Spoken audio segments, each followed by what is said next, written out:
Hi everyone! Welcome back to my channel, Pinay sa Espanya. Buenas tardes. Ayan, nandito nga pala ako sa tabing dagat. Ayan, pababa ito kaya dahan-dahan lang sa pagbaba. Nag-walking kasi ko. Tapos, napadaan ako dito. Kaya sabi ko, bababa muna ako.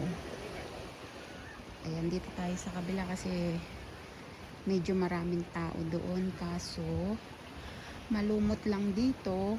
Ingat lang ako sa pagbaba kasi baka madulas ako. Ayan, ito nga palang Galicia ay parang Baguio siya sa atin sa Pilipinas. Maganda ang klima, malamig, at maraming nagbabakasyon dito kasi nga number 1 doon sa klima niya. Saka napaka sarap na mga seafoods dito.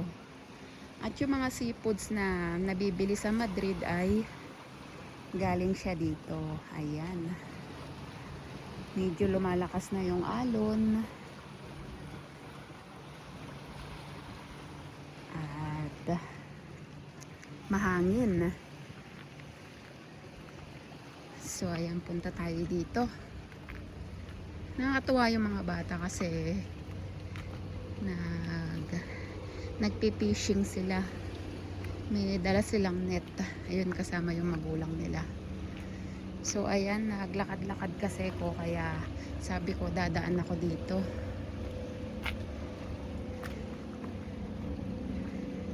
Ayan, tingnan natin kasi dito sa banda dito ay medyo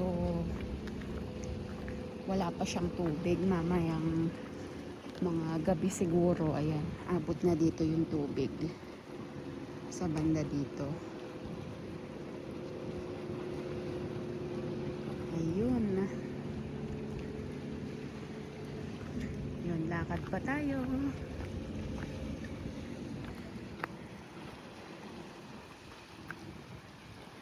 Ayan, ganyan kaganda dito sa Galicia. Ayun, masikat pa rin yung araw kahit na alas 8 na ng gabi dito. Pero dito kasi sa Galicia, kahit mga 11 PM na, maliwanag pa rin. Ayan. Napakaraming nagpupunta ditong mga bakasyonista at yung iba naman ay may mga bahay. Yung iba bumili at yung iba naman ay nagrerenta lang tulad namin.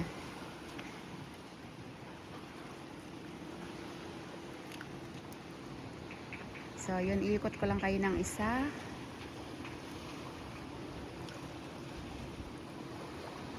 Ayan, napaka-linaw talaga ng tubig. Crystal clear, ika nga. Yun nga lang, kapag sa unang ligo mo, sobrang lamig. Siguro mga after 5 minutes, ayun, dun na magiging okay yung pakiramdam mo kasi parang may yelo talaga yung tubig. Kaya yung mga nagpupunta dito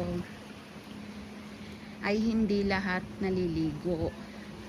Kumbaga, naglalaro lang sila sa buhangin. Yung iba nagba-volleyball. At kung mga bata naman, may mga dala lang silang pala at kubo o yung mga timba, gano'n, naglalaro sila. So, ayan. Baba tayo dito. Ayan. Wow, ang ganda dito. Ayan. Medyo malakas na yung alon.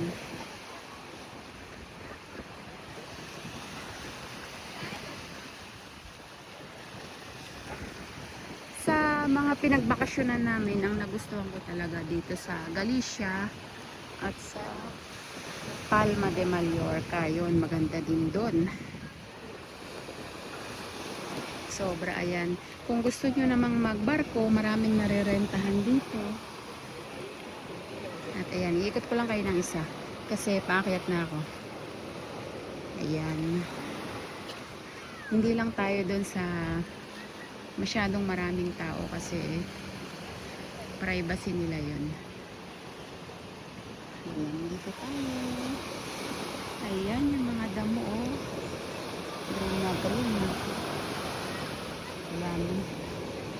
Ay, ang lakas na talaga ng hampas ng alon, no? Doon. Ayan, dito. Ayan, marami din mga puno dito.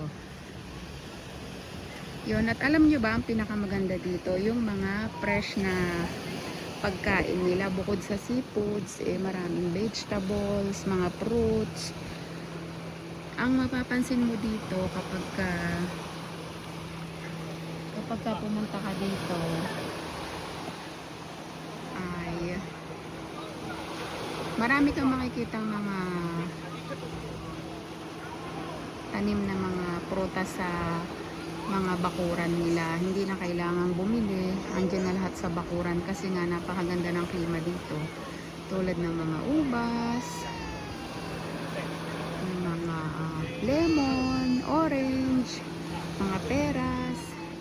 At katunayan nga kanina may nadaanan akong isang puno ng peras na sobrang hitik na hitik sa bunga.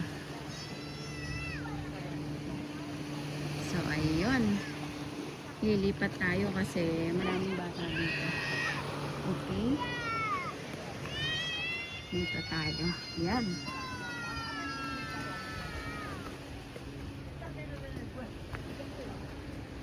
Balik tayo dito sa kabilang side kasi paunahin ko muna yung mga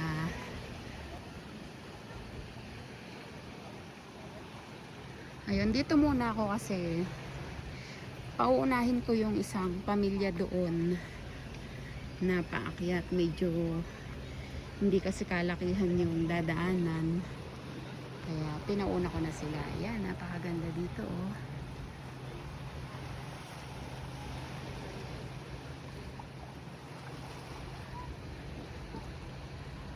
Ayan, kung mahilig kayo sa dagat, talagang gugustuhin yung mamuhay dito. Bukod dito sa dagat, talagang presko ang hangin.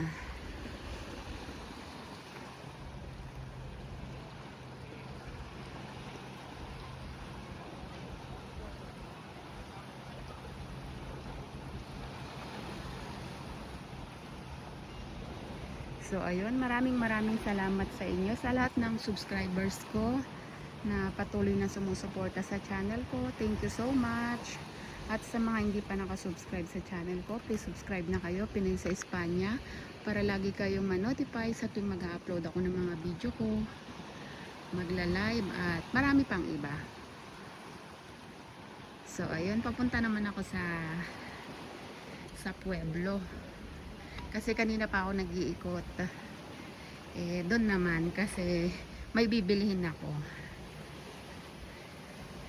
So ayan, magpapaalam muna ako at hanggang sa susunod na video ko.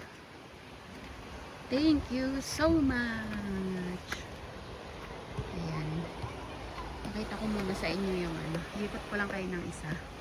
Kasi nandito ako sa pinakamataas na baitang na hagdan na kinatatayuan ko. So ayan,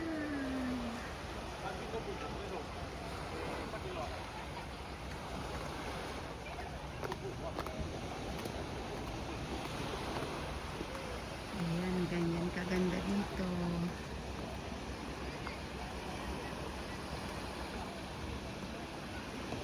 Yan, bali ito yung hagdan pababa, at meron din dito sa left side ko. At dito naman sa taas ay ang paakyat na doon papuntang main road. Ito yung kagandahan dito kasi kahit saan ka bumaba makakaligo ka na sa dagat. So ayun, hanggang dito na lang po muna. Bye bye.